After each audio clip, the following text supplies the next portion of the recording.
diamond ring wearing, kiss stealing, woo, wheeling dealing, limousine riding, jet flying, son of a gun, and I'm having a hard time holding these alligators. You're talking to the Rolex wearing, diamond ring wearing, kiss stealing, wheeling dealing, limo jet flying. We Ric Flairing on it, flaring on it. We Ric Flairing on it, flaring on it. Rolex wearing, diamond ring wearing, kiss stealing, wheeling dealing, limo jet flying. We Ric Flairing on it, flaring on it. Check, we Ric Flairing on it, flaring on it. It's apparent these girls staring. I'm Ric Flairing, gold across my chest. I'm fresh to death, I'm Paul Bearing. Not at all scary. One eye open like Betty Wops and find to these circles that's going in like a carry shot. Woo! I'm going in like a Mary Pop off that Mary Crop at the top flow at the Marriott. So questioning me is like questioning you. See, we the best dressed, so come and get blessed with the crew. Not one but two, different ways to slaughter your crew. Committed tat across the chest, I guess she blessed with the truth. People want to see them checks, representation of proof. Living through my elders trying to resonate to the youth. But ain't nothing to get my flash on. Longevity is heavily embedded in my melanin. Layman terms, I last long. My ground repetitive, I'm smoother than real silk. Lyrical cash cow who can't cry over spilled milk. We in here. You're talking to the Rolex wearing, diamond ring wearing, kiss stealing, wheeling dealing, limo jet flying. We Ric Flairing on it, flaring on it. We Ric Flairing on it, flaring on it. You talking to the Rolex wearing, diamond ring wearing, kiss stealing, wheeling dealing, limo jet flying. We Ric Flairing on it, flaring on it. We Ric Flairing on it, flaring on it. This ain't no normal situation, this preparation with greatness. Industry full of fakeness is really up for the taking. See, life is what happened to you, more so how you take it. Don't get stripped of your knowledge and mentally leave you naked. I like to live otherwise. I'm sorry that I'm fresh to death. I put the polo and apologize. See, black son, we ain't nothing like the mother guys. Quit to socialize, we organize, then we mobilize. Off the deep end like a scuba diver. And no confusion, just keep it pushing like Uber drivers. Woo! Business fresh just like a supervisor in a Gucci visor. Can't find a smoother rhymer. You're talking to the Rolex wearing, diamond ring wearing, kiss stealing, wheeling dealing, limo jet flying. We Ric Flairing on it, flaring on it. We Ric Flairing on it. You talking to the Rolex wearing, diamond ring wearing, kiss stealing, wheeling dealing, limo jet flying.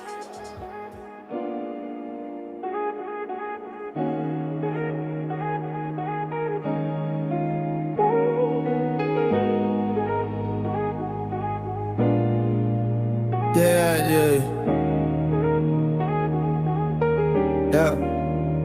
Scottay on the mic, pen scribbling plays. Zo in the zone, calling highlights and waves. Saturday night, late vibes, we staying awake. HBCU legends, every move they make. Enduring dreams, under lights they gleam. Crowd roars electric, you can feel the beam.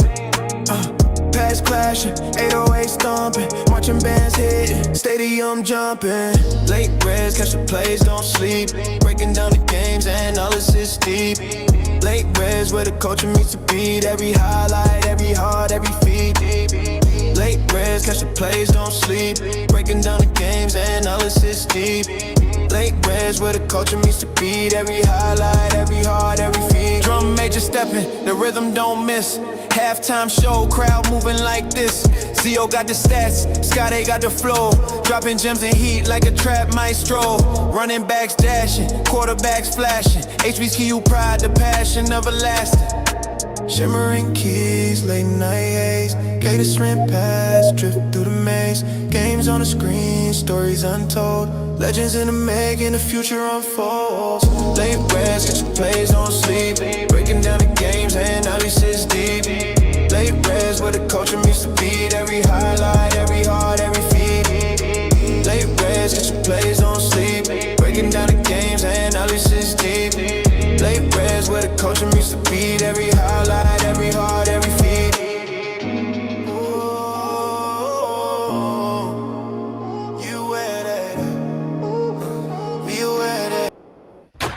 What is going on, everybody? You already know this. Your boy Scotty, man, back with another one. Happy Thursday to all you Bama's out there, man. I know the day is getting shorter and football is getting closer. All right, so make sure you are stay tuned. You already know. Listen, I can't do this show without my brother from another, my guy, the only one, the only Zo Phillips. What's good, man? What it do? Look, it's a national holiday, dog. We know we kicked off last week, but the real thing start happening tonight, dog. Yeah. It's week one. Week one is in full effect. I'm excited. Football is officially back. College football has kicked off, and it is starting in a full slate of Thursday night HBCU matchups. So we're going to break that all down. Listen, and as always, listen, you can find us directly after the games, okay? Yes, sir. We will be breaking these games right after the games. Now, me and Zo going to talk about it, see if we wait till the last game, depending on how everything flows. But we will be on tonight to break down these Thursday night matchups post-game, giving all the lay of the land. We watching all these jokers. Everybody going to have screens up. It is going down, so make sure you are tuned in. And you got your notification bell on so you can tune in and watch us talk about it. Call in, break down the game with us, man. You already know how we do. Full-fledged information, all right? Before we jump into the show, right? What's one of these 4 games you like? Oh, I really want to see what it is. I'm gonna go ahead and say Delaware State, Delaware for me. Me too. I'm not gonna lie to you. I feel like I know. Listen, let's just keep it about. We know UD is going to win this game. We all know. Okay, it's whatever. But for me, I just want to see the product of what Deshaun has been putting on the field to come in full force. Like that's what I'm waiting to see, honestly. Like I know people going to say it's Delaware State, but it's there's talent there. Mm-hmm. I know there's talent there. I know you talked very heavily about a running back they got from Jackson, I believe so, that you said is up there. Kobe Boykin. Yeah, and you talk very highly of him. So I'm just Clint, the staff, like it's just a lot, Joe. Like the staff, the talent, like something's gotta happen with all this. That's all I'm saying. I mean, look, we'd be remiss if we didn't mention this, man. We're talking about Delaware State and Scotty, just the turnover, right? Look how many kids from California are at HBCU in Delaware. You know what I'm saying? So you talk about going cross country to an HBCU. Look, that pick up from Sacramento State was huge. So it's just a matter of just actually seeing what it's going to look like. And look, we gotta mention this too. Even everything that we see in week 1 won't be the total of what we'll see the next week. And we'll get into that because even with the Southern game last week, we can honestly say the Southern that we see Saturday against Valley is going to tell us everything that we'll need to know for the rest of the season. Absolutely. Let me get to some of these comments. To Mrs. Phillips in the chat. Listen, Jay, Miss Mika, let me tell you, don't be putting them hard. Don't be doing all them colors in the chat, okay? All right, got to deal with the Jay Hannah. All right, got to deal with Michael on Wednesdays. Relax with the Blue Hearts. And listen, I got to give a shout out to my guy Marty, right? So I was streaming this game, this high school game. It was a Pennsylvania school versus a Canada school. He is Canadian, and the Canadians won very handily. So now it's not an A in the Canadian way because I was clowning Canadians and they demolished this. So shout out to my guy Marty, man. Appreciate you tuning in and stuff like that. So let's get into today's show. And we're talking Thursday night previews, but before we go there, we gotta go back to go forward. We gotta go back, Zo, to go forward. Now, I was surprised. We talked right before we got on the show. I was surprised that you picked Southern to win the game. Explain to the fans and audience out there who follow you why you felt so inclined to do so. Because I knew it was a blowout coming. So the thing is, like, look, oh, you're crazy. Like, no, logically speaking, it was a good, sound, solid pick. You know, again, it was just, I take into account it's college ball, first game of the season. And this taking nothing away from Central, they're a damn good team. You know what I'm saying? Picked to win the MEAC, and rightfully so, right? And we know they're going to be a good team. But when we look at the logistics of it, right? When we look at it logically, you talk about Southern coming back. Both teams are in the same position from last year, if you think about it. Both teams were runner-up in their respective conferences. Granted, Southern did win some games that we felt that they probably should have lost, but it was a first-year coach, first-time head coach. Had, on paper, we perceived to be the best defensive player in the conference, loaded to top 3 defense in the conference returning, right? You add a quarterback to that team who, by all accounts, some may say, well, he really isn't that great of a quarterback, but in relations to what Southern wants to do, he fits their scheme and what they want to do perfectly. And again, you add Trey Holly to that. That's a great pickup for Southern, who performed well in week 1, right? You know, considering that long touchdown. But the thing is first game of the season, you got a good defense. If you can run the ball and you figure that under the guys in the first game, Southern will be able to maintain or be able to contain Central in their first game. Thinking it'll be a low scoring affair. Because again, football one-on-one stays true, right? If you can run the ball, play good solid defense, you're going to be in every game. We like to think so, right? But there are other factors in that as well. But Central changed the script, right? I mean, they came in and they dominated. That perceived best player on Southern's defense. Man, your best player best pass rusher can't get pancake 5 times in the game. I mean, it can't happen, right? And this is not a shot because Kelby Givens is a damn good player. Yes. But man, look, number 70 just had his way with him. I mean, we gotta call it where it is. And so it was a bad showing on Southern. And it begs to question, some of what was actually done in regards to preparation for this game. Because it's the first game of the season. Okay. So let me. I'm glad you brought that up, right? So let me. I sent this to Blue earlier today, and I tweeted at Mark Fredericks, and I want to get your thought because for me, let me see. I'm gonna bring this video up real quick if I can do it. So this was always my issue, though, and I'm gonna say this. My issue is coming into game 1. I would think you would throw a wrinkle in something just to be like, hey, they won't see this coming, right? And when I showed this to Blue, like, man, we're about to have a home. I said, if I was Southern, this would be the offense. Now, and it doesn't have to be the go exactly, but this, I want you to see this play and tell me this wouldn't work with Cam McCoy. Simple. Yes. Now, my issue is again, you don't have to be the traditional triple option, but when you have a talent like Cam and you have a talent like Trey, knowing that he's limited in throwing the ball, why not make the most effective use of it is, hey, let's get let's get all this stuff going.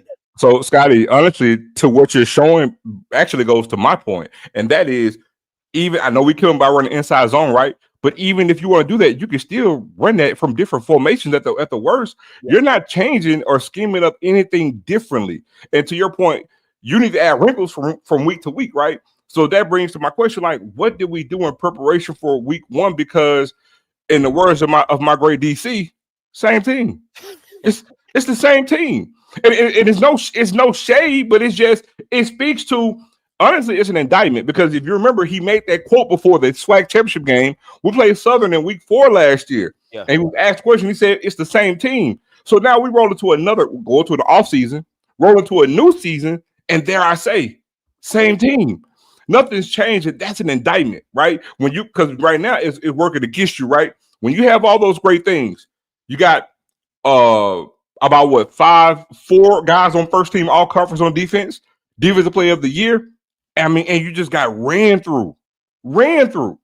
So, I mean, how they're going to clean it up in week 2 is going to tell everything we need to know, because I'm telling you, what we see this weekend against Valley is going to tell everything that we'll see and know from Southern for the rest of the year. And it's going to change a lot of picks, because even myself, I picked them to win the division, but I gave it a 3-team race between them, Grambling, and Texas Southern. So if they lose, it's a non-conference game.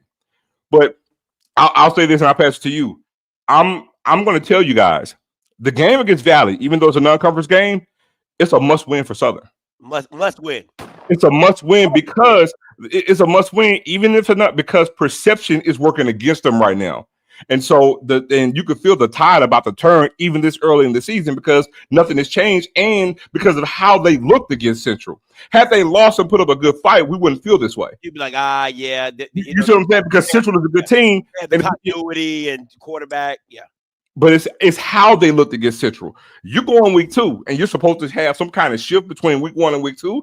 If they lose to Valley, all the wheels are off. Tell you that now. Let me throw this to you, Zo. I want your opinion on this.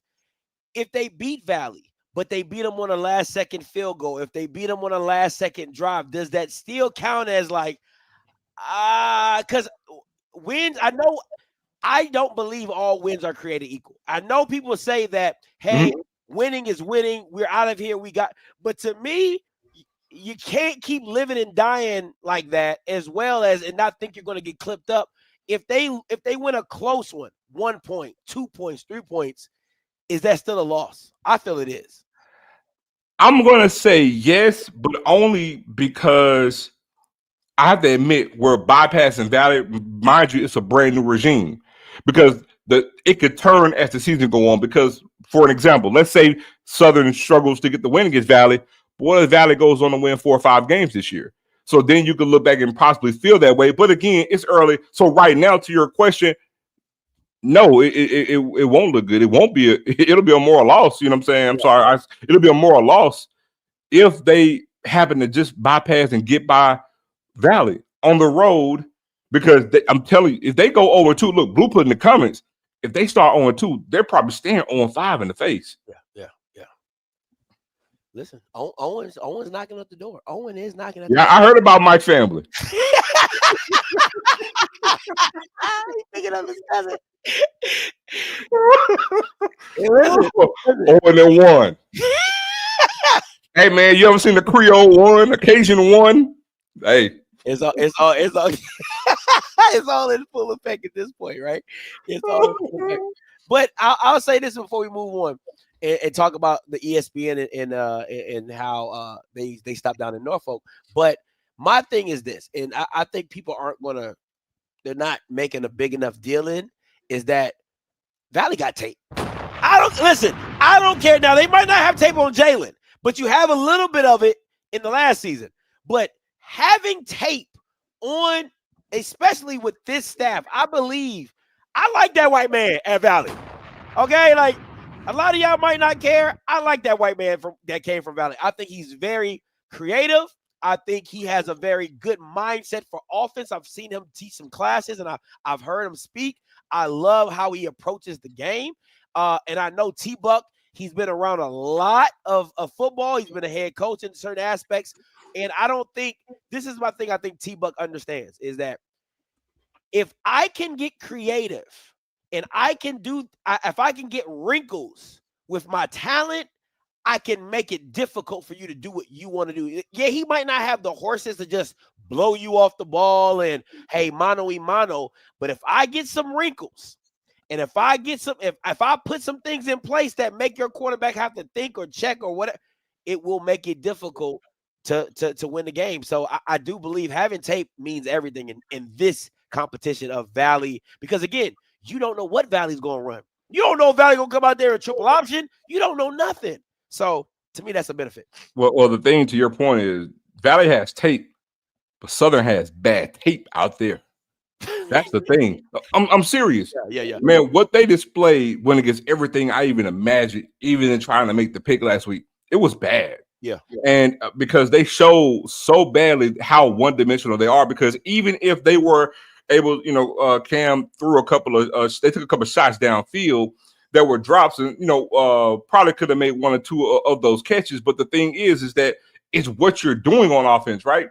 Because if that's the only passing that you really have in your arsenal, you're one-dimensional. You're one-dimensional, and you're banking on having some success running the ball. So again, if I'm Valley or anybody else, I'm putting 8 in the box. You gotta prove it. And so no Southern fan can come out here talking about receivers. You cannot, because your receivers are beholden to the quarterback with his arm. And Cam hasn't shown that he could throw anything. They don't do anything special vertically with regards to passing the ball. And again, you don't have to necessarily stop the run, because all they want to do is run. If you contain it, get off the field. Also, we got to talk about turnovers. Again, their defense, just as bad as they were against the run on defense, I mean, if you contain the run, I mean, they haven't shown the ability to even stop it. So they're bleeding on both sides of the ball. It's going to be a game that you wouldn't think, a game that you would usually see that just goes under the radar is now in the full front. Magnified. It's now magnified, because now you're going to see, hey, how is Southern going to attack Valley and how Valley is going to attack Southern, and you're going into week 1. And we get to look, and thanks to SWAC TV, we get to watch it all of it. Up close and personal. And on replay. Mm-hmm. And on demand. All right, that's what's up. Now, listen, let's talk a little first take in Norfolk, Virginia. First of all, Zo, there's not too many people that has been in my corner about celebrity head coaches, and I want to say thank you for that. Now, my question to you is, does Michael Vick, without Michael Vick, does ESPN even touch down at Norfolk, Virginia? No, they don't. They don't. And let me tell you, it was a damn good presentation this morning too. Sitting there watching it, I mean, dare I say, a ton of student participation. Absolutely. You know what I'm saying? It was engaging, man. Cam did his part. It was well done. But again, just a whole different flavor. Like we said, Michael Vick. Thank God he's in green and gold. We're happy to see it. But you talk about again, he's not a very vocal person, right? But again, he's still Michael Vick. He still can recruit to that. He still can have some aura around himself, right? But again, and this is why I think when we talk about celebrity coaches, everybody's expecting for every former athlete that comes out, even with the name, they're expecting Deion Sanders. There's only one of those. Yeah. Well, Michael Vick is a lightning rod. He may not be as vocal as Prime, but it doesn't have to be. And he starts that whole journey tonight because all that he has to do in the 757 is win. That's all he has to do. Woo! Win. And look, I'm gonna go on record and say this. I think if Norfolk wins tonight, they're gonna have quite possibly a sellout for the game tonight, right? Yeah. Their stadium holds 30,000. Dare I say, could Norfolk State be in contention to challenge Jackson State on attendance in year one of Michael Vick experience? With wins, absolutely. It's possible. Yeah. It's possible. Yeah. If they're doing anything over 25,000, they have them eclipsing everybody except Jackson State. I mean, that's a damn good thing in year one. And talking to Norfolk State people, they've always led in attendance, right? In the MEAC, they've always led in attendance. I think they average around 15. I think they said 15 to 17,000. That's where they usually are at when it comes to attendance. If you get the local community, the high schools, the middle schools, and you bring them all in and you make that thing a community event with Michael Vick being the centerpiece of that thing, all I will say is the green and gold, because they will be in full effect. Absolutely. So I'm curious to see it. And again, you said it so perfectly, Zo. The vocal aspect of Michael Vick is not there. He ain't going to be brash and, his style is going to be there. His aura is going to be there. His legendary persona in the 757 is going to be there. And if he wins, if he should, it is going to be pandemonium. I did a show with Norfolk State fans. I mean, with some alums. They talking 9-2, 8-4, 9-3, 8-3. I don't know how many games they got, but they're very high on what they've seen at practice and what they've seen, what they brought in. And what they love to say is, Scotty, we were always a talented team. We just couldn't put it together and going forward. So, but I want to play this video. I got to give Norfolk State University credit for how quickly they got this promo out after ESPN. Shout out to their media team. This how they do that at NSU. ESPN first take. Let go!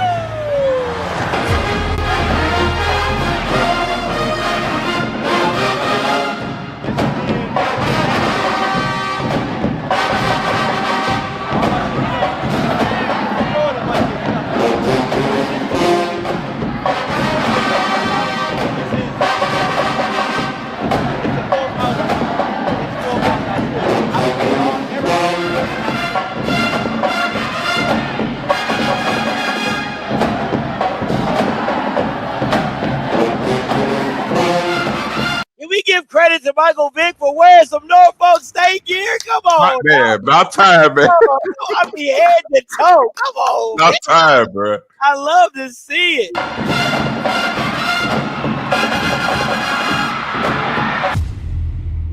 Loved it. Absolutely loved it, man. Shout out to Norfolk State for getting that done and doing the damn thing, man. So, listen, we just hope for a good showing. At the end of the day, hope for a good showing, hope for a good game. And let's get into your week one picks, Zo, of what you got going on in and around the HBCU streets. Yeah, man. So, look, we're going to get into the games tonight first, right? We're going to get into Alcorn and Northwestern State. And I'm going to tell you, I'm on the fence on this game, to be honest with you, because – Norfolk State didn't have a good year last. My bad. That's on me. I should have left that off. We'll skip that. We'll come back because we got that game on the preview. I bet. Go to Hampton. Okay, bet. Hampton and the reigning champs. All right, look, when it comes down to it, man, look, this game won't be close. I know people say, like, oh, Hampton plays tougher competition CAA. I would actually give you that, right? That can be true, but we're leaving something out. This team has been flipped over, bringing in 40. It's a young team, whole cast of new characters, but even with all that great turnover, a lot of players are young. It's a lot of freshmen and sophomores on this team. You know what I'm saying? So they lost the bulk of the team that actually did win those 5 games last year. And they got a damn good running back.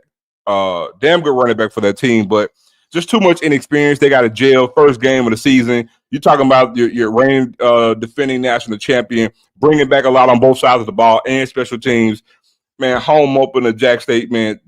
The vet's gonna be electric. And I'm giving it 38-10, but either way I got Jack State by 21.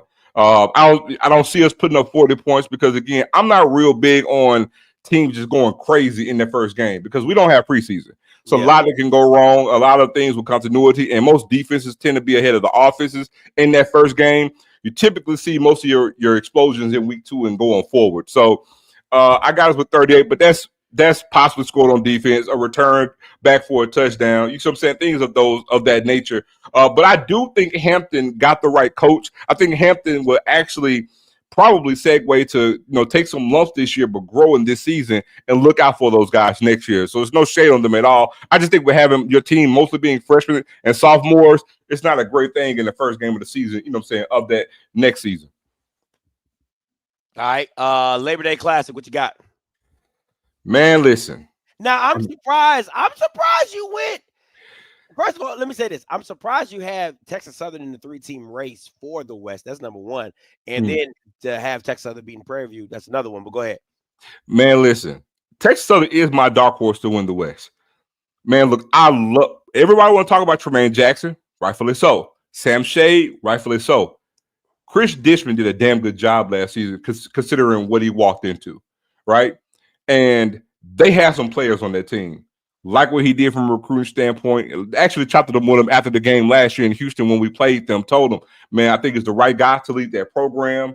And again, getting that quarterback back, if he can stay healthy, which is huge, I think they win a couple more games last year if they have the quarterback, if he doesn't go down. Absolutely. And they won 5 games and they pretty much did the same thing Alabama State did. They just didn't convert a wide receiver quarterback, but they went down 3 quarterbacks last season. This is where my problem is with the Texas Southern. I do believe Chris Dishman has done a great job. I won't take anything away from him. I think once KJ Cooper went down, I think he overplayed his hand. Instead of going to Jace, which was your SWAC newcomer of the year last year, he went with another guy who could not throw the ball and made them super one-dimensional. And they had a great defense. Their defense is really, really good. It flies around, is led by number 11, that linebacker. I believe his name is Jacob. Led by him.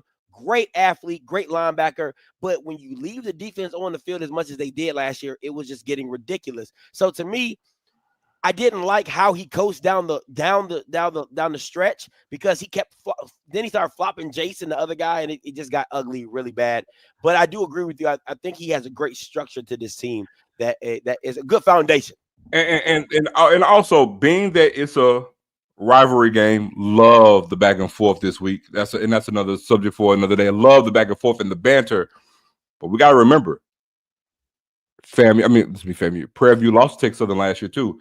So now you got Dishman going into year 2.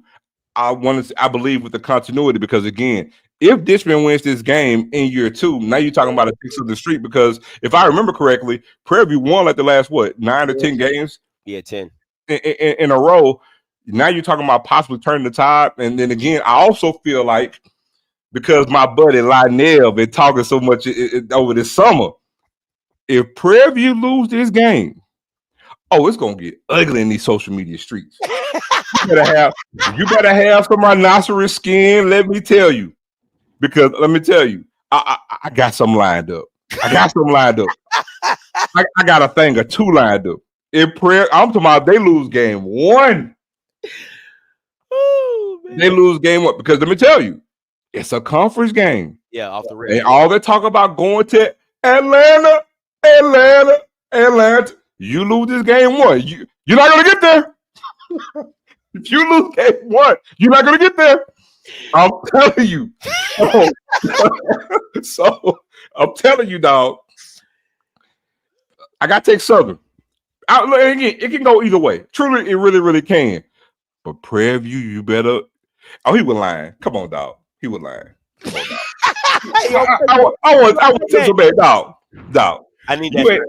Look, you ain't got no say so in elementary school. They were paddling back then when you were going to school. You'd have got your lad whooped, but you want to reset. Listen, I need the shirt. That's all I'm saying.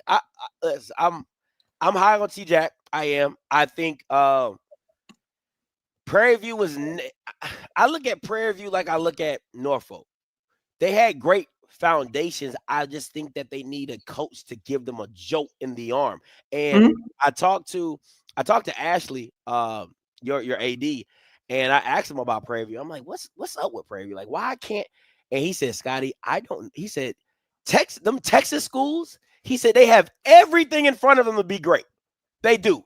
The way it's set up, the system, the funding, all that. He said, so if T-Jack comes in there and makes a change, like, and really gets it rolling, he said Prairie View will be a problem. He said it absolutely will, because they're not limited to the other stipulations that the other states and HBCUs have to deal with when it comes to funding, fundraising, and spending money on athletics as well. So I like T-Jack. I like what he's bringing. I like the energy that he's bringing. I like the mindset that he's bringing into Prairie. It's a damn good hire. Now. That's a damn good hire. But you got to listen. You got to.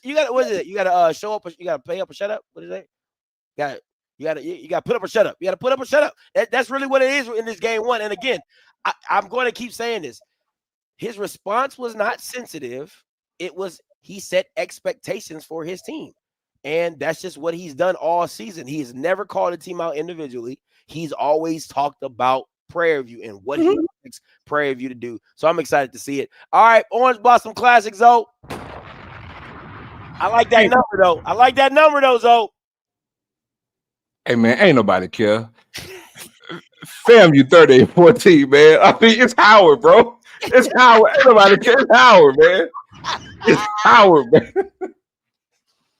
Come on, man. It's Howard, dog. He said, "Neg." All right, listen. You went. Now, I'm surprised you went this direction, because I have NCCU winning. A lot of people have NCCU winning. You went heavy on UNH.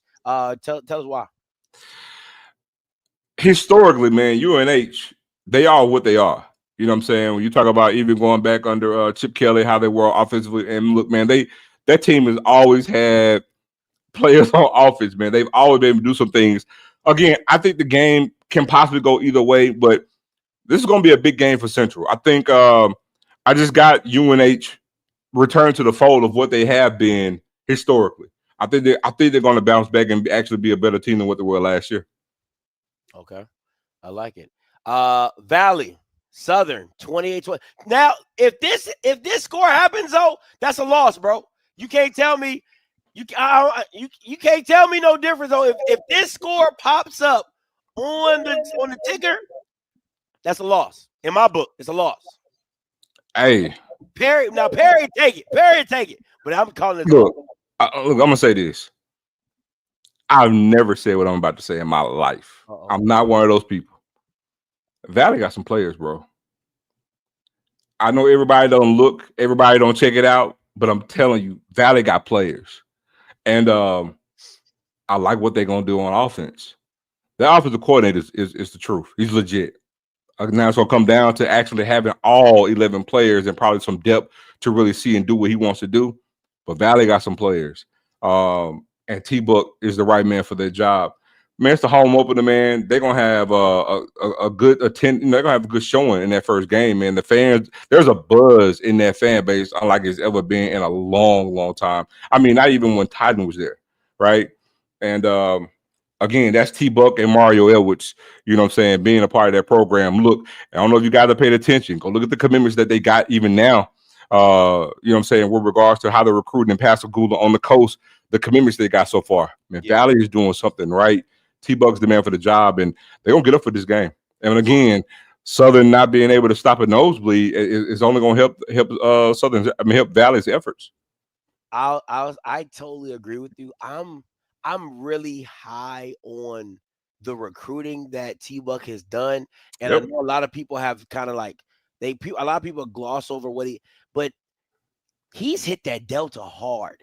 And he's hit a lot of high schools, and because a lot of people have reached out to me and say, "Hey, Scotty, like my son is getting recruited by Valley. Can you check out his tape?" My son's so I'm looking at these kids, and I'm like, these Bamas is moving. Like they are fast. They are fast, aggressive, hard-nosed kids. Like just like football players. That's what it looked like he went and got. I'm going to get football players that have a chip on their shoulder, that want to prove they can play D1 basketball, D1 football, and have been overlooked by other programs. Because a lot of the kids, I know this might not sound like it's good, but a lot of those kids have been under recruited.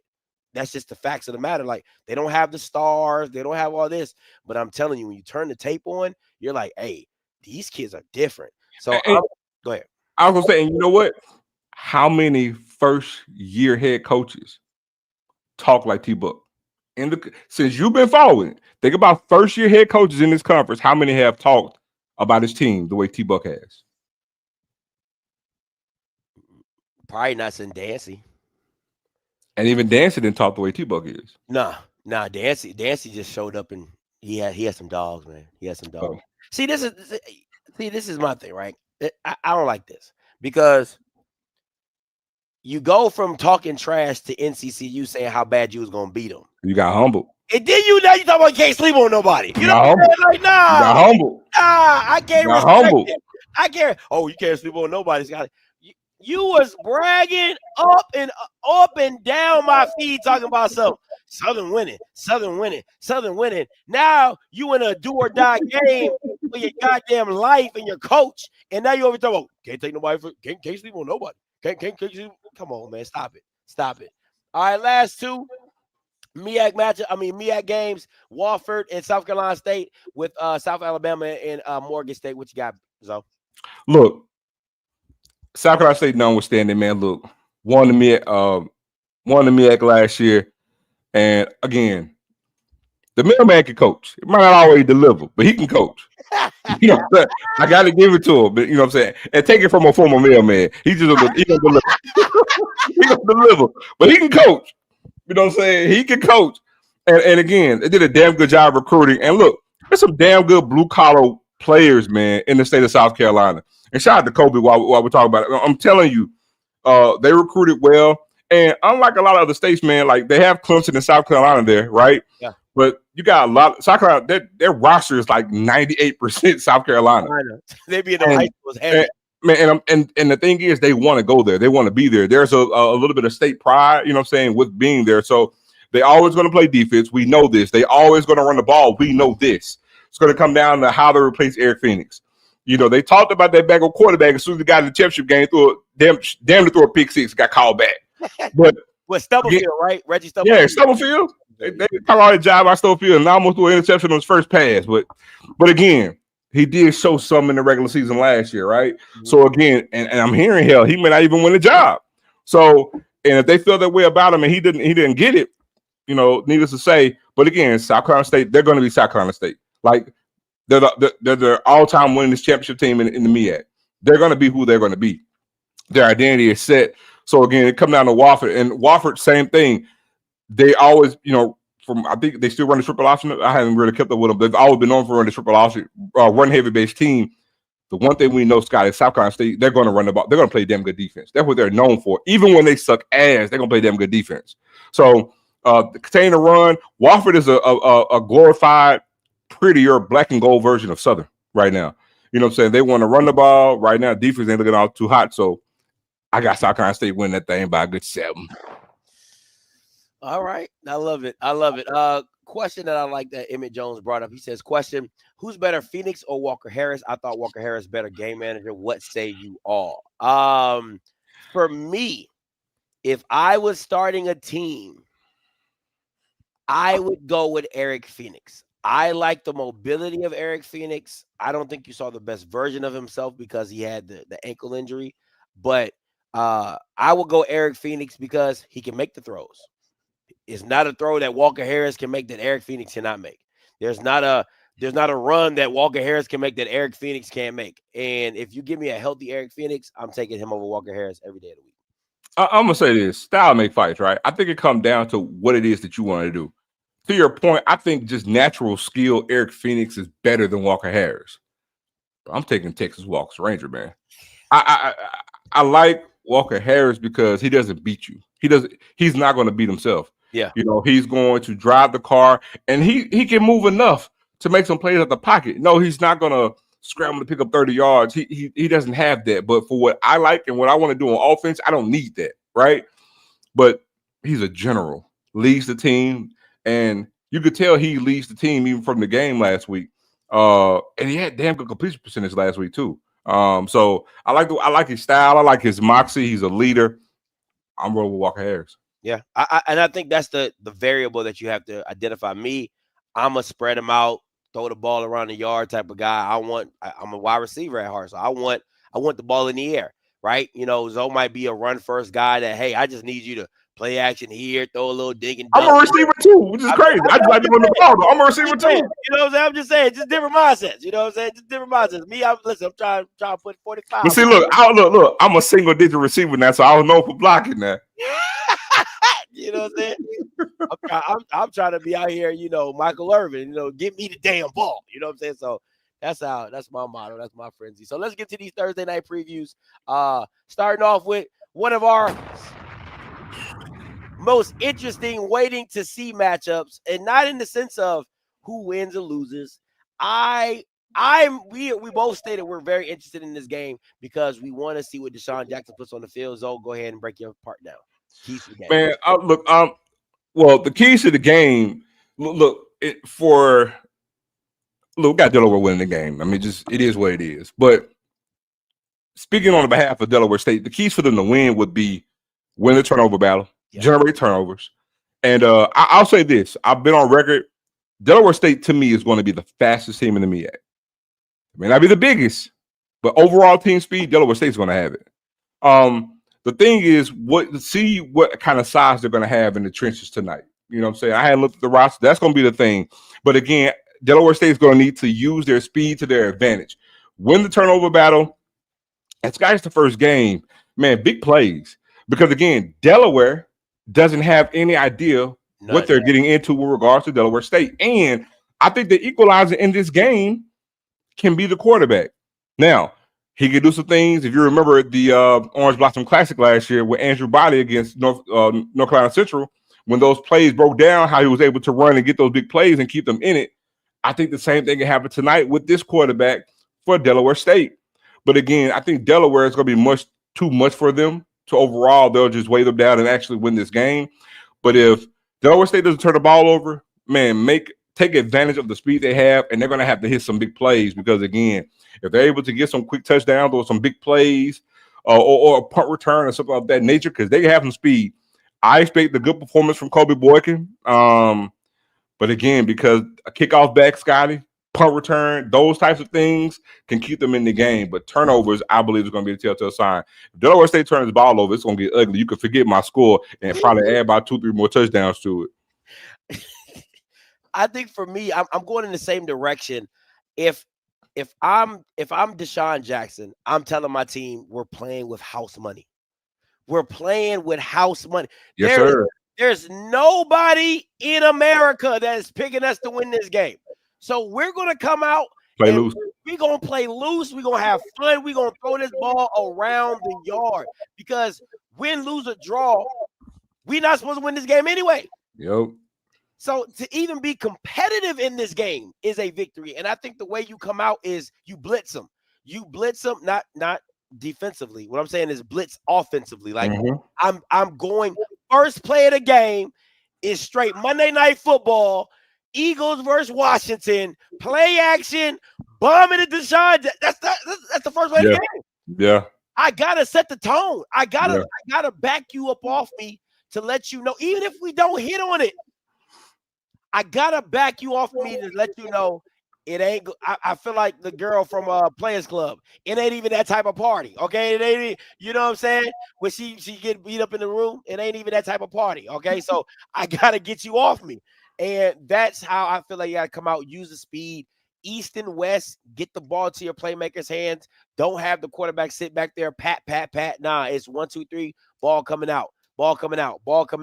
Quick offense. Defensively, hey man, just tackle. Right place, right assignment. Tackle, get to the ball, fly around, right? Show what you can do in the level that you're doing it. So those are my keys to the game. But listen, man, you already know. And the winner is, okay? And the winner is. We both got the same point total.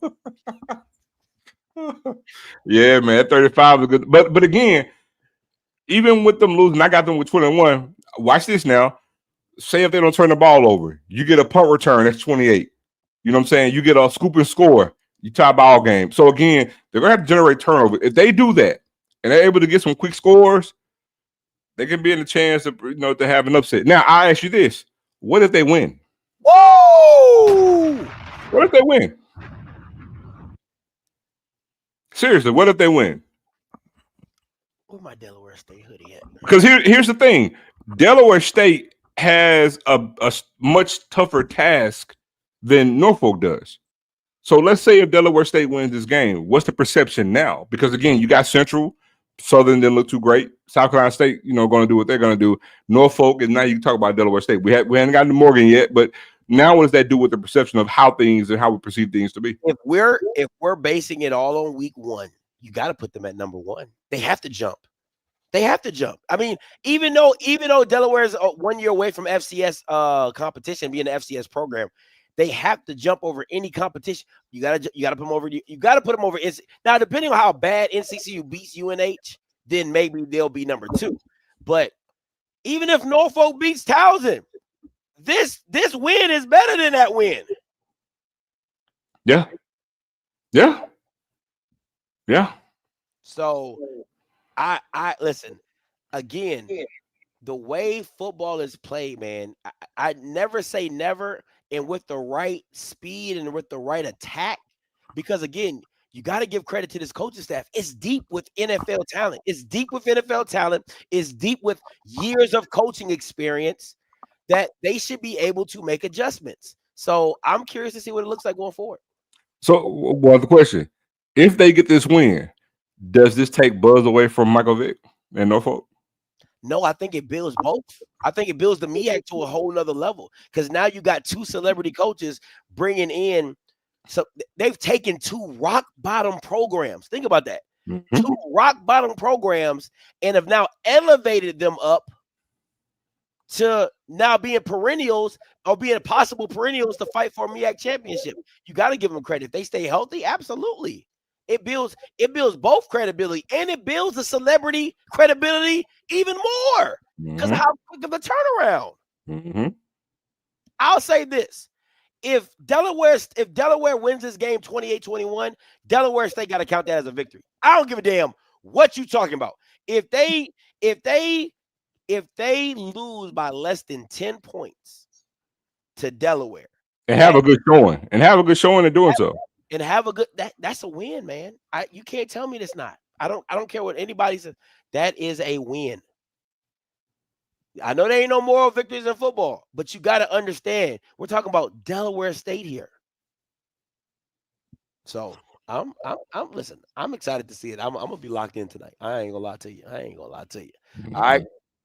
Next up, Alcorn State, Northwestern. Keys to the game, Zo. It's going to be Alcorn quarterback play. We're going to say there's a lot this year in the SWAC, right? Especially in the SWAC West, because everybody's bringing in a new quarterback. Everybody's playing a new quarterback. Alcorn is going to be, again, lots of to what I mentioned about South Carolina State. Run the ball. Alcorn's going to run the ball.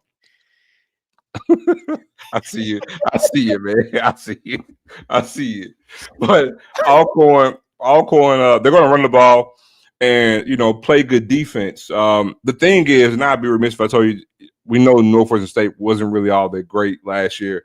And I would have to ask Blue if they're even possibly trending upward to what it's going to look like. But picking Alcorn win, going with the conference on this one.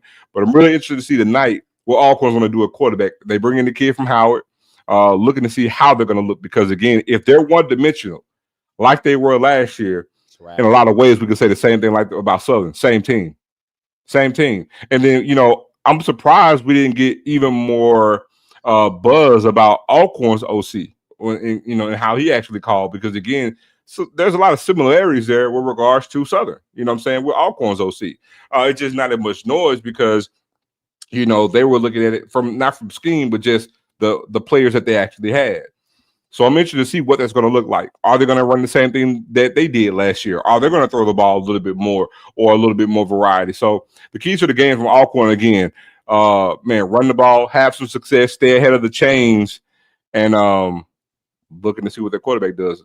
One of these teams is going to have a quarterback that's going to have to win third down. Yeah, and if Alcorn can run the ball and win third down, then that'll be a great thing, because remember, they won what, six games last year without a quarterback? They won 65 last year. They won 5 or 6 games. Yeah, I think they won 6 games. 6 games last year. And so now you figure if they do the same thing, then that should translate, because according to their coach, hey, they got bigger and they got faster. So we should see what that looks like in regards to the trenches and how they were on defense. So if they can run the ball, they should automatically translate those 6 wins to possibly get another 7 or even up to 8 wins this season. So we'll see. But those are the keys: run the ball, don't have turnovers, and be good on third down. They said 6-6 last year. Northwestern State hasn't won a game since November 5th, 2025. Rocky says Alcorn is a 10-point favorite. Let me say this. I want to see the pure chaos. I listen. I don't think there's anything special about Alcorn, if I'm being honest. And if they beat this team, so what? It's one of those. It's kind of like UD, right? It's really like UD. It's like, you're supposed to beat this team. They that bad, right? But I want to see the pure chaos. I want to see what it looks like, because there's nothing about Alcorn that makes me like, oh, I think they'll be good, right? I think they'll just be in the middle of the road. And I think that comes down to their quarterback play and the offensive style of which they run. Because, yes, Sewell is a great running back, but if you don't have anything else to complement him, Macon is a damn good receiver, because he's way better as a receiver than he was as a quarterback. Let's just make that perfectly clear, right? He's very talented. Tolbert is okay. Sewell is great. But what does that O-line look like going forward? What's the creativity behind this offense? And defensively, what do they look like, and who's going to step up in the replace of Malachi Bailey leaving, right? So you have holes that they got to fill and see what it goes like. But I'm just looking for the pure chaos. You know me, like I like the pure chaos. Now, I could have picked Alcorn and still rooted for Northwestern, which would have been chaos. But I want to on this one, I want to let people know I'm rooting for the chaos. Well, let me say this too. I have to say this. You have teams that haven't won or been down for 2 or 3 years, but every single team that lost last season isn't a coupon guarantee that they're going to lose this season. Just like every team that won last year, some of them are going to regress. So they're going to be surprises. I'm not speaking for the SWAC, but all across the football landscape. So, like, to your point about wanting to see the chaos, I saw somebody say, hey, they haven't won a game, but guess what? They're not going to stay on forever. You're not going to see Prairie View again, right? They went on 80, right? But guess what? Prairie View is not that same Prairie View anymore.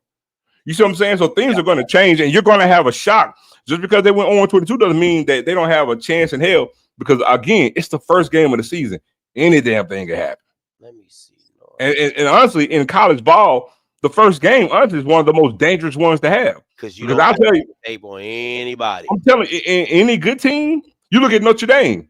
How they sit there and they lost it. Well, who was that? They lost what? NIU. And that's not no shade on NIU, even though that was the second game of the season when they lost it, and they ended up going what? To win it, to play in the national championship. So what I'm saying is, you can have bad teams win games. It can happen.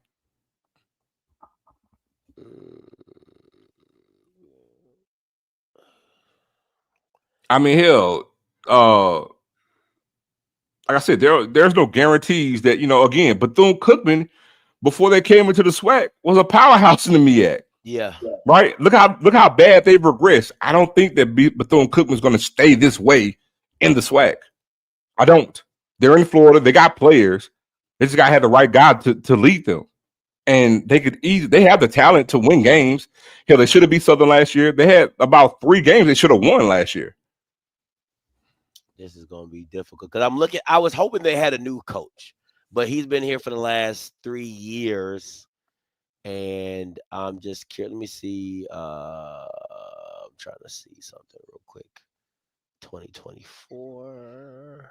They do say Ed Reed curse. They know Ed Reed curse. They was in the SWAC before Ed Reed got there. So again, let me break this down. So last year they lost to Prairie View by 6 points. This Northwestern team. Mm-hmm. You know what I'm saying? Like that's my point. You know what I'm saying? Like everybody else beat them by double digits. I'm gonna read them off to you. McNeese beat them 3-35. Southeast Louisiana 0-41. Lamar 10-42. Nichols shut them out.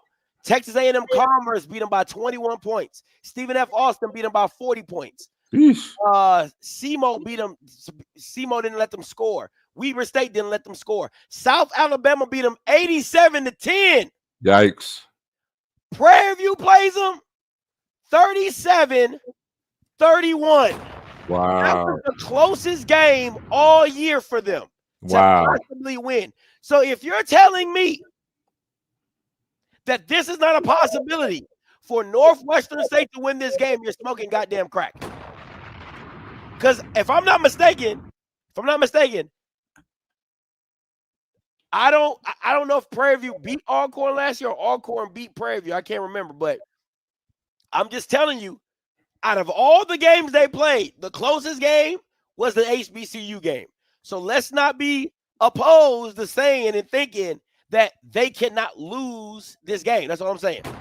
Alcorn beat Prairie View last year, 26-13. So we'll see.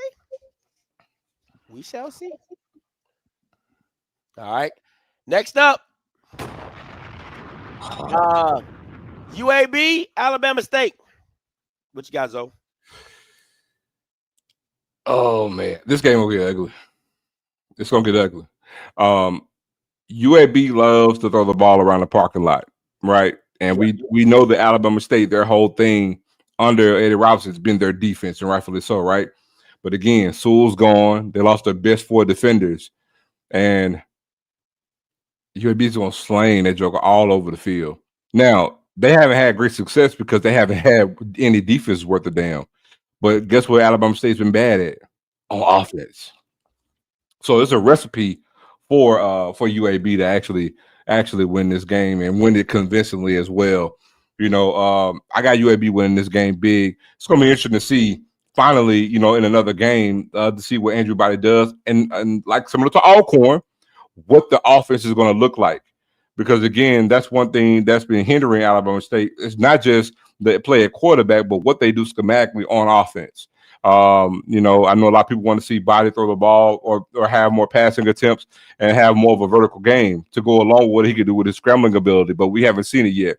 It's been 3 yards in a cloud of dust. And, again, it's been very similar to Southern as well from a scheme standpoint offensively, right? Yeah. Running the ball. They're not doing inside zone, but hell, they're just doing simple handoffs. Run the ball, and play sound defense. I just believe that defensively, I believe they're going to take a step back this year because they rely so heavily on that. Now, granted, we could be in for a rude awakening, and hell, they could have an offensive explosion this year, right? That's going to be the thing. But keys to the game for Alabama State, they're going to have to do something off. They're going to have to be more potent on offense this year. But in this game, being that UAB throws the ball as much as they do, they're going to have to play keep away. Kind of goes against throwing the ball, but they're going to have to play keep away to keep their offense off the field and generate turnovers. It's game 1 of the season. That's going to be their biggest alleyway to get to a victory. Turnovers, pray somebody get hurt, and play keep away. Because outside of that, man, it's going to get ugly. All right, so let me say this. I'm looking at UAB. Last year they played Alcorn and they beat Alcorn 41-3. This is my thing. Alabama State, they're not supposed to win this game, right? That's just flat out. But I think for Alabama State, this is a great game to set the tone in a season that you're looking to make a SWAC championship run. And it's not in the sense of by the score. It's about the defense and the preparation and how they bring it. Like, because I'll tell you this, and Blue, me and Blue talked about it maybe like last year. Tennessee State playing Notre Dame set that season up. I don't care what nobody said. Them playing Notre Dame and the way they played Notre Dame in that first half, that defense was unconscious. Like, they were hitting everything that moved, and it set that season up to do pretty well, right? And I feel like Alabama State could be in the same boat. If everybody stays healthy and they come in with a mindset that we hit everything that moves and we show the I don't say intimidation, but we show the physicality of which we want to play with and which we can play with, I think that will help them throughout the season. Now, offensively, I am not a fan of the offensive coordinator. I've said that year one. I don't think he is any good. I don't. And I do not think he's going to help out Andrew Body anymore. Like, I don't think he's going to help him in any form or fashion. So I think this is a true game that I think is Andrew Body's coming out game, but not in the sense of like, oh, I'm going to light the world on fire. It's more or less like, don't forget I'm still that guy. And what I mean by that is you'll see the plays that he'll be able to make with his legs and with his arms that you're like, man, that's why we want this kid. That's why we got this kid. I still think it's a shellacking by UAB because I think the precision of how, he runs his offense it works against lesser level talent than when he goes up against the same competition. So, I mean, I think we both have UAB winning this game, if I'm not mistaken. I think Andrew Body can get you 17. That's my premise. I think he can get you 17. I wanted to go 35-13, honestly. I thought that was more realistic, so just 3 more than you. But I'm trusting in my boy Andrew Body to get you 17. I think Andrew can get you 17. I think for him, one thing I have to say is that I think him making this game, whether he plays good or bad, playing this first game and actually coming out of it is going to be a big thing for him psychologically, because you think about the past 2 years having season-ending injuries for the past 2 seasons. So playing this game and come out of it is going to be big for his psyche. And let me say this, and I'm glad Rocky brought this up. I shout out to Coach Green. I always give Coach Green credit. He put me on to Andrew after his Rice game when he played Rice. Andrew always plays better against upper echelon talent. He's a gamer. He steps up. Let me say why I'm not as high on this game. At Texas Southern, the offense was around him. It literally, even as a freshman, it was, hey, we run a spread style offense. You know what I'm saying? It was a spread type power run type, right? So it still was dictated on the quarterback. That's not at Alabama State. And for this game, I don't know if you take the shackles off of Andrew and because you're still worried about his shoulder. You got the season to go. You don't want to lose your quarterback. Eddie Robb is that dude is cursed because he just constantly keeps losing quarterbacks, right? So I don't know if you truly like let the gas pedal go and say, hey, we're going to do this. I think they're going to scale it down and make sure we just get out of it healthy. But if you would have told me that he had a Willie Simmons as an offensive coordinator, if you tell me, I'll even give him TC Taylor. You give me TC Taylor in this game, I think Andrew throws for 190, maybe 205, and 2 touchdowns and a pick. That's what I would give you if he had a TC Taylor or Willie Simmons. You give me what he got, 150. A touchdown and a pick. Like, I think that's all he can do. And he probably runs for another 90 yards. Like, that's where I think this game is going to be at. And I don't think they're really going to see – I don't think you're really going to see the talent of Andrew because, 1, you don't want to get him hurt. And 2, I don't think the offensive coordinator is good enough to do it. So that's my premise on it. So hopefully we see a great Andrew Body. And hopefully he shows up and shows out. And I'm going to say this, man. I want to give a shout out to Craig and not really shout out, but I want to send my condolences to Craig and his family and the Bowdy family and everything like that. I know they wanted to keep it low key, but I know it's getting around. So I just want to give my condolences here on the channel live. Craig, man, you were fun to talk to. Loved your energy. Nobody supported Andrew like you, man. And I know Andrew's going to go out that and play the hardest he can for you. So I want to send my condolences out to his family and everybody that was touched by the loss of Craig, man. So shout out to you, Craig, man. And I know you're looking down on Andrew, and I'm too excited to see it. All right, last game. Last game of the night. It actually is one of the first games of the night, but it's the last game on the preview. Keys to the game, Towson versus Norfolk State. I got Norfolk winning this game. And like I said, I love the Michael Vick hire. I love what they've done with their roster, with the influx of talent and how they went about doing it, right? Yeah. Good, solid staff. I think Vick's staff, even Deshaun Jackson's staff, I think they both fit their personalities, right? And I love what Vick did with his O-line coach, what they're going to do on defense. Just interested in how and what they're going to do on offense. But I got Norfolk tonight. I think the one thing I want to say in regards to this game, but also I want to speak to Norfolk and Delaware State and this influx of energy with these two coaches coming in. It's a whole different feel and energy with both of these guys coming to the MEAC than how it was juxtaposed when Prime came into the SWAC. Both of these guys are being embraced when Prime was kind of seen as almost like not a villain, but there was some shade and hate and envy when Prime came into the SWAC. You know, there was some resistance there, right? Some side eyes there. But this is a whole different energy and feel to it, and you can see it, right? Because even the other coaches, they embraced them with it, right? I'm a phone call away because I think that they know this is going to be good for their league, and it has been evidenced by how things were this morning. But to this game, Towson is obviously a former opponent for them, but we're talking about Norfolk, who in the context of the MEAC, Scotty, they're pretty much like Valley or Pine Bluff within this conference. They've won one title, I believe, since they've been in the MEAC, but they are going to be good this year. I also believe that there is going to be a co-champion in the MEAC this year. I truly do. I really do. And that's a MEAC thing, right? They typically have it a lot. But, Scotty, you can't tell me that Delaware State and Norfolk State won't have a say-so in who wins. I'm not saying that these two teams are going to be in contention for the title, but I wouldn't be surprised if one of them are. But I think they're going to have a say-so in who does. And so can I see Norfolk or Delaware possibly beating South Carolina State or getting one win to either South Carolina State or Central? I do. I really, really do. And so Blue said they're no more co-champs. Like, hey, if everybody got one loss, I mean, if you got two teams with one loss, what's going to happen? They're going to have co-champs.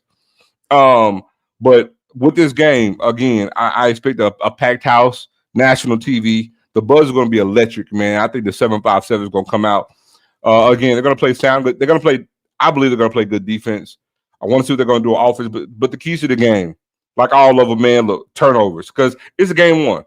The turnover is the main thing in football, and it's going to play its head in this game as well. Turnovers, have success running the ball, and again, win third down on both offense and defense. If they do that, they'll come out with the W on this game.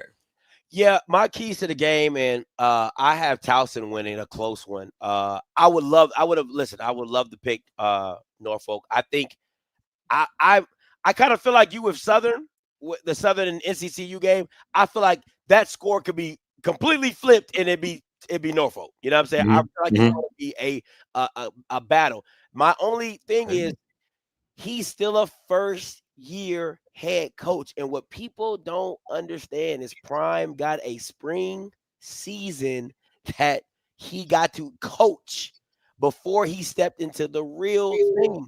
So now you're asking Michael Vick to game manage, to substitute, to time out. Like it on the fly, it all comes at you really fast. And I'm not saying he's not ready for it, but I am saying that it is a lot. It is a lot. So I'm not saying that Towson just blows Norfolk out, or I think it's just a little mismanagement here, a little bad play calling here, some new stuff here or there that doesn't work. And again, you're still a first-year team trying to gel. Having a new quarterback with Israel, I believe Izzy's supposed to start. If it was me, if I'm Norfolk, I'm running the ball as much as possible so I can get my quarterback some help. So give him some balance so he doesn't have to lean on him or feel like the game is on him. Kavon King is more than capable of taking the load and hitting his head on the goalpost on a dive or off tackle play or whatever. So my thing is, I think Norfolk's the more talented team. I just think as a first-year guy and a first-year coach with his first game, I think there's going to be some hiccups, some penalties, some things that just go awry that lose them the game. That's my thing. But I think if he wins this game, so when I tell you I'm in 100% agreement with you that I believe Delaware State and one of those guys are going to knock off a big dog. I know what Josh says. I know what Banks says. Nobody cares about Howard, so it doesn't really matter. But what I'm saying is that at the end of the day, South Carolina State and NCCU, one of those guys are going to get knocked off by either a Norfolk State or by a Delaware State, just off the talent and what they've brought in. It is not. I feel like Jermaine Jackson. This ain't your grandmama's Norfolk. All right, this ain't your grandpa's Delaware State. And I think people need to be definitely cognizant of the team that they're bringing in.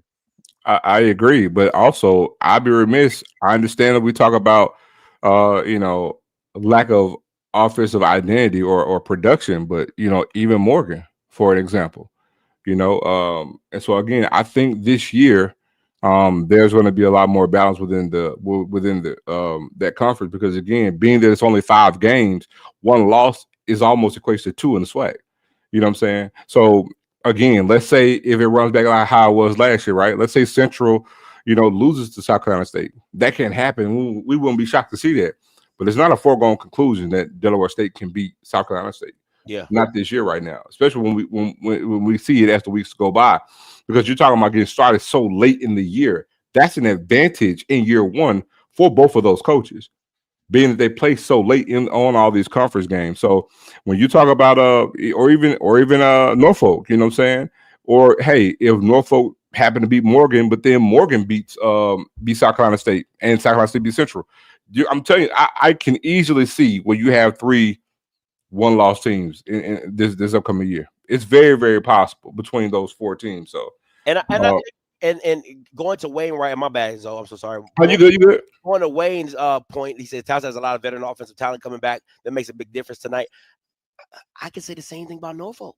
Like, a lot of those guys did not leave, and the same team, if I'm not mistaken, when I was talking to the Norfolk State players this week, they said the same team that's there lost to them by 3 last year. Yep. Right. So now the way they're feeling is, hey, if I was on that team last year, we lost to them by 3, and we barely had a quarterback. We couldn't really figure out our identity offensively, and now you bring in this this overwhelming. They have a better roster. It's facts. It's just flat out facts. Right now, on paper, on paper, they have a better roster.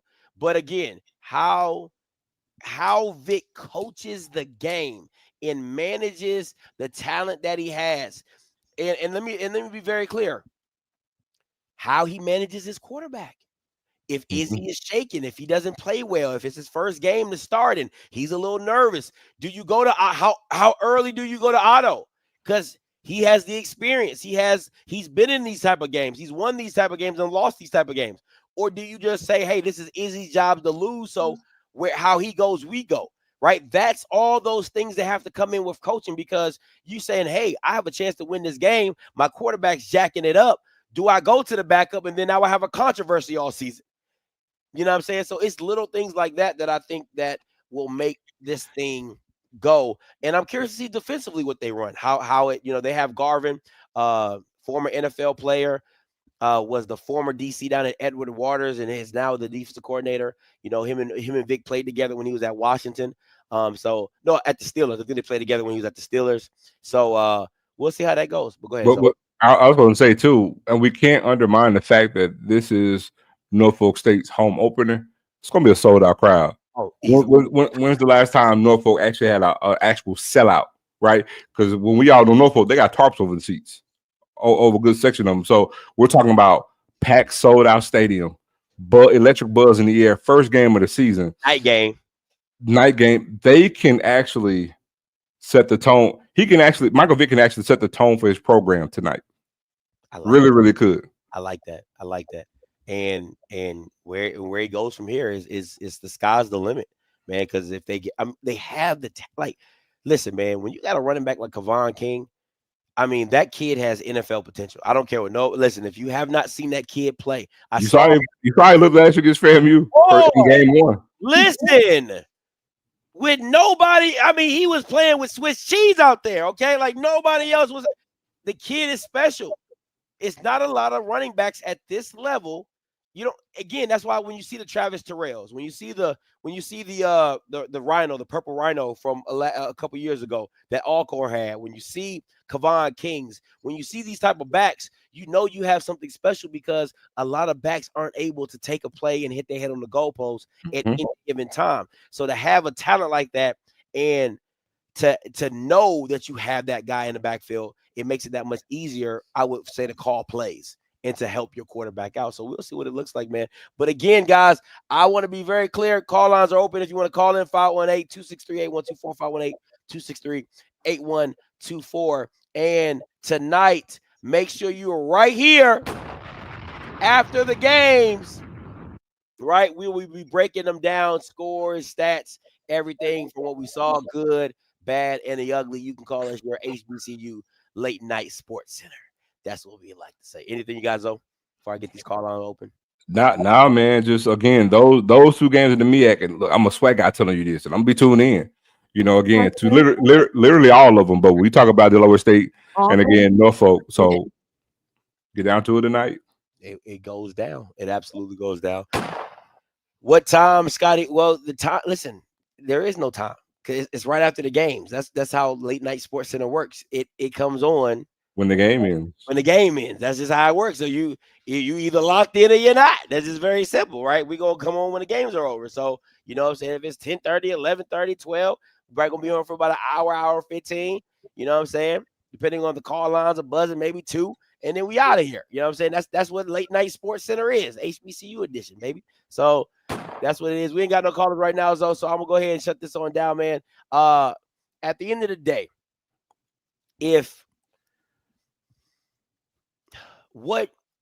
Rocky's calling, so I'll take Rocky's call. And, Rocky got to call it. Hey, Rocky, coming to you. Hey, what's up, fellas? What's hey, good? Man, What's up? I'm excited about today, man. I'm Me too. really excited about what could happen today. My deal about, I think ultimately Vic has the best chance to win tonight, and I hope he wins. I think he has the most talented team of the 3 HBCU teams that are playing. You know, to be honest with you, I saw Norfolk State up close and personal last year, and they were big. They were physical. They had talent.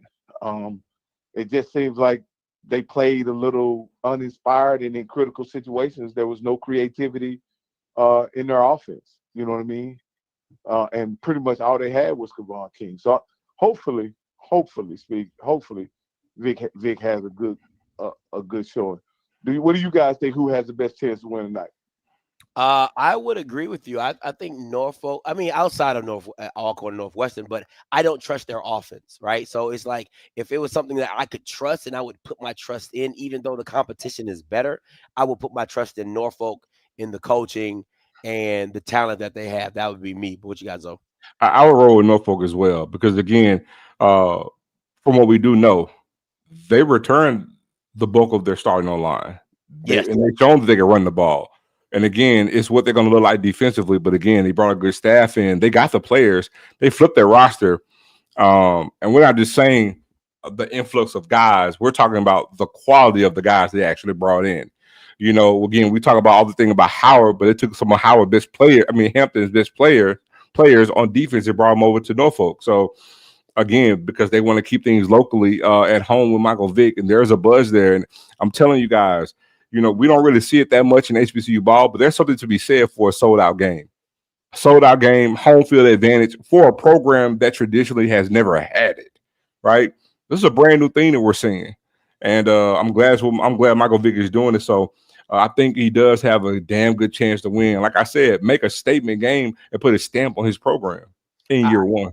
I will also say that I'm excited to see that DN from Pitt, the 5-star DN that he got from Pitt. If anybody remembers, he's from Maryland. Shout out to Maryland.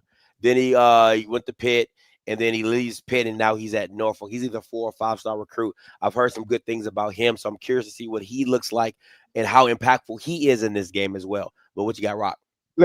Let me ask you this. It's the last thing. How impactful will this game be? You mentioned a sold-out crowd. You mentioned game day. You mentioned, Mike Vick's first game, and this is going to be on national television. How big of a recruit, because you know about this more than anything, Zo, how much of the atmosphere that was created at Jackson State was the recruiting ploy for the kids who came back to Jackson ultimately played for Jackson? Was that part of the reason why those kids were coming back to play for Jackson, because of that environment, because they were on TV, because of what people saw? Yes, but it was a multitude of things, right? Prime is the lightning bolt, but then Prime didn't go out to recruit. He pretty much just had everybody come in, right?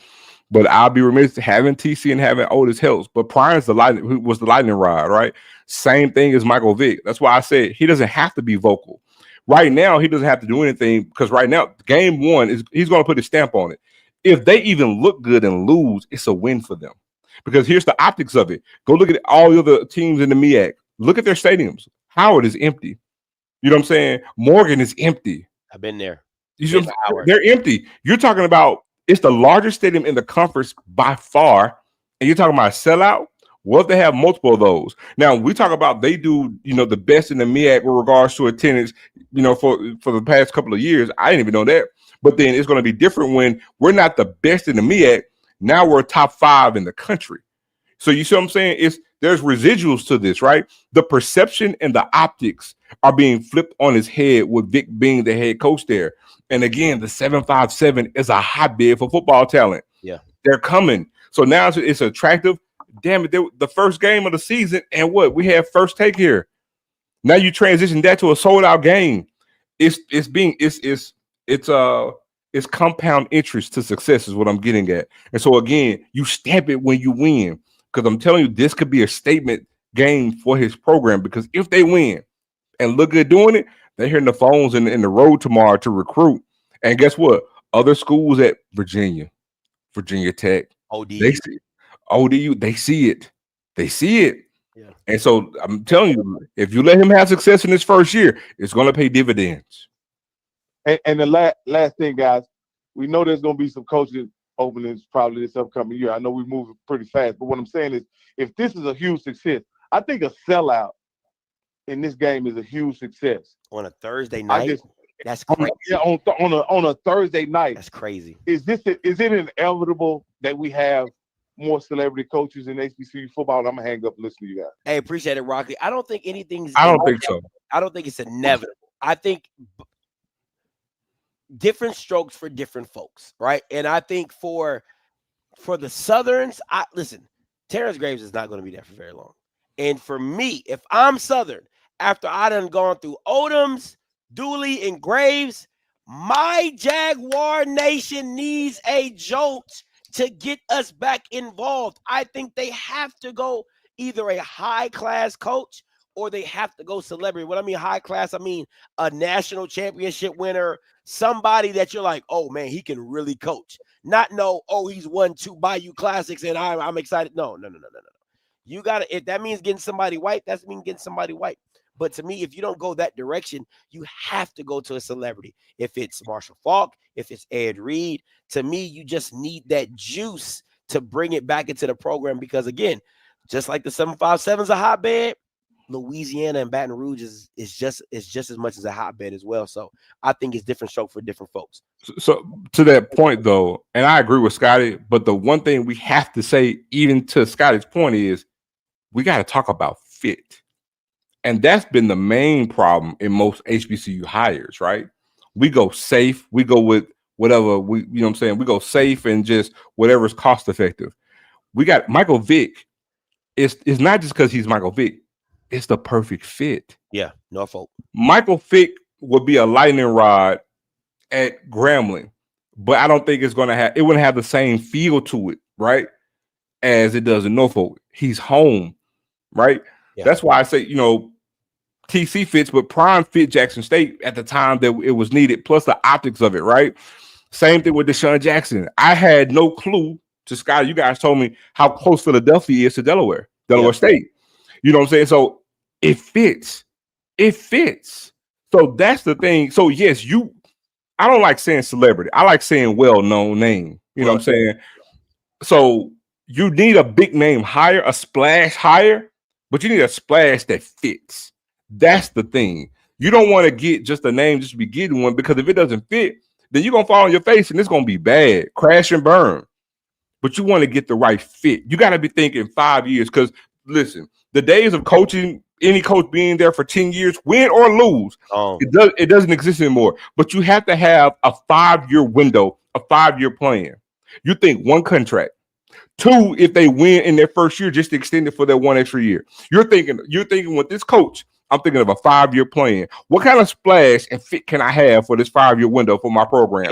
That's what you have to do. And what am I doing right after that 5? Like, yes, who am I in that year 3? I got to start. Okay, who's my replacement? Because following him is going to be the second act of it. Yes. If he can continue to go on, and TC Taylor's doing a damn good job of doing that. But my thing is this: if I'm Southern University, I'm picking Ed Reed, and it's not even close. Like, you're talking about a fit. The only reason I like the fit is because of the legendary status he has in the state of Louisiana, and how Louisianans feel about Ed Reed, right? Because a lot of Floridians try to claim Ed Reed, but he's really out of the boot. I got one out of left field, because Ed Reed is more Grambling than Southern, and he got ties to Grambling. Okay. If I'm Southern, brand new guy just came available, I know people gonna be like, man, you crazy. OBJ. Odell Beckham Jr. is from New Orleans. He's I would go OBJ, because again, there's gonna be some buzz with people. A lot of people, we've had too much data now. Because like I said, if Michael Vick has success, Deshaun Jackson has success, Eddie George has success, and then Prime coach, you know what I'm saying, at Texas Christian. People are going to have to get off of the whole they never coached before, because now we have data that it works. OBJ, I don't know, man. I think he's a lot. I think he's matured a lot. I don't know if that's the direction that I will go. I think, listen, and people say Teddy Bridgewater. No, I'm not doing Teddy Bridgewater. No, he's Florida all day long. To me, if it's FAMU and Bethune-Cookman who can. Oh, hey, hold on. That's a damn good one too. Honey Badger. I would do that. Tyrann Mathieu. I would do that. Badger. I would do that, because again, he has that connection to LSU. OBJ does too, but Tyrann Mathieu, like, that era that he came in, I think that would be great. And the DBs that he will probably be able to get into in that, you know, his some of his former teammates, Patrick Peterson might come back and do some stuff. I like that. I wouldn't mind Tyrann Mathieu being the head coach. And he has the personality to come about to speak. And you still get OBJ with Tyrann Mathieu as the head coach. I wouldn't be mad at that. I definitely wouldn't be mad. So now you get what I'm saying? It's a splash high, but fit. Yeah. Fit. Yeah. I like that. I do like that. I like Tyrann Mathieu, but I think I know a lot of people talk about the Teddy Bridgewater situation. Teddy Bridge, I think that's between a FAMU and Bethune-Cookman, whoever can scoop that up. I think if Bethune-Cookman gets that higher, if I'm FAMU, I'm scared for the next however long. You know what? Unpopular opinion, I think Teddy fits Bethune-Cookman more than FAMU. I agree, because it's closer to Miami, but I would, man, if I was FAMU, I would hate it. Oh, I would hate it. Now, the Orange Blossom Classic would be crazy. It would be absolutely, I mean, not the Orange Blossom Classic, the Florida Classic would be absolutely crazy. But I would be absolutely scared to. I'm not mad at Ryan Clark. I think he just got too much going on. He just has too much going on. Marcus Spears, I know he went to Southern Lab, so that's a hop, skip, and a jump over. I'm not too mad at the Marcus Spears one. Ryan Clark, I think he got just too much stuff going on. Nah, neither one of those doesn't move the needle. Like you say, the Honey Badger is going to be Southern's head coach. It doesn't. Yeah, It I love. doesn't. I do love that honey badger talk. That would be really really nice. And to see what even if he's even interested in coaching, you know what I'm saying? Well, you have to again. You gotta go press the buttons. You gotta go find some guys. But if you can't pull anybody down like that, Zoe, to me, you gotta go with a winner. You gotta go with you gotta go with somebody who has really, really, really had success either at the D2 level or somewhere in FCS. I don't know if I go to a coordinator. I wouldn't mind reaching out to a KJ Black. Now that's somebody I think that would be a somewhat great fit for Southern.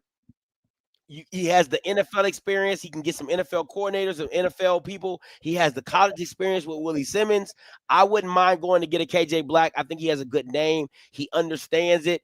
He won at FAMU. He had to coach up these quarterbacks. He's a quarterback himself because that's the key. T.C. Taylor, former quarterback. Willie Simmons, former quarterback. I think that helps with play calling, with understanding quarterback, with recruiting quarterbacks. So I wouldn't be mad if they went and got a I'm gonna say something. I'm gonna say something kind of unpopular. Now, if I'm Southern, I would keep a close eye on an up and coming coach right here in Mississippi, and that would be Chris Jones.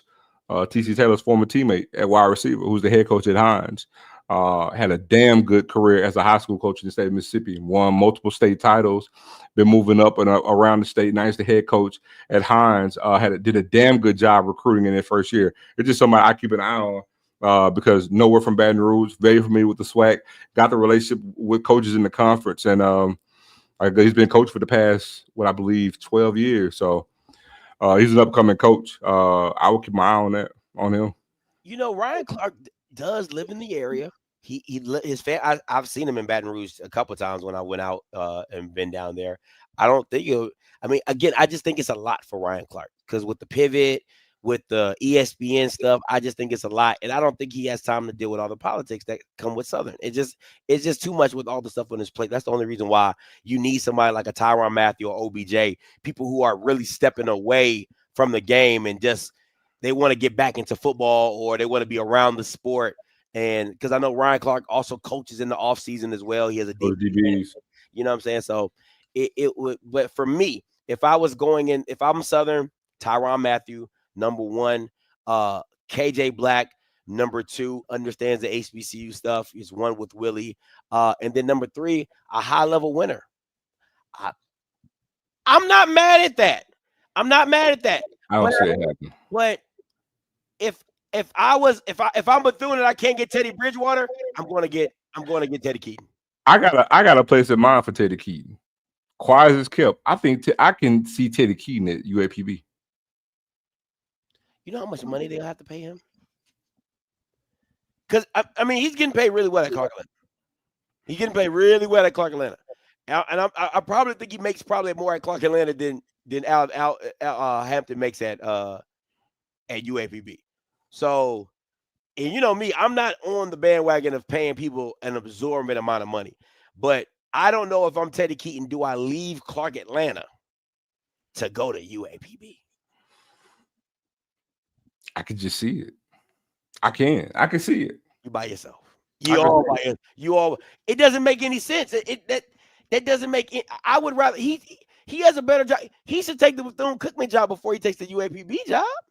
I'm not saying he shouldn't. I say that because I don't believe that Bethune-Cookman is going in his direction. I believe Bethune-Cookman is going all in on Teddy Bridgewater. I don't think Teddy Keaton is an option for Bethune-Cookman. That's part of the reason why I'm saying it. I think Bethune-Cookman is sold up already. But I think when it comes to that, I can see if they're going to get rid of that coach after the season. Yeah. And I can see, them giving him everything to lure him to get them there. And again, a lot of coaches have a lot of egos. They want turnaround jobs. And again, if I could turn around a Pine Bluff and win there, because I could segue Pine Bluff to someplace else.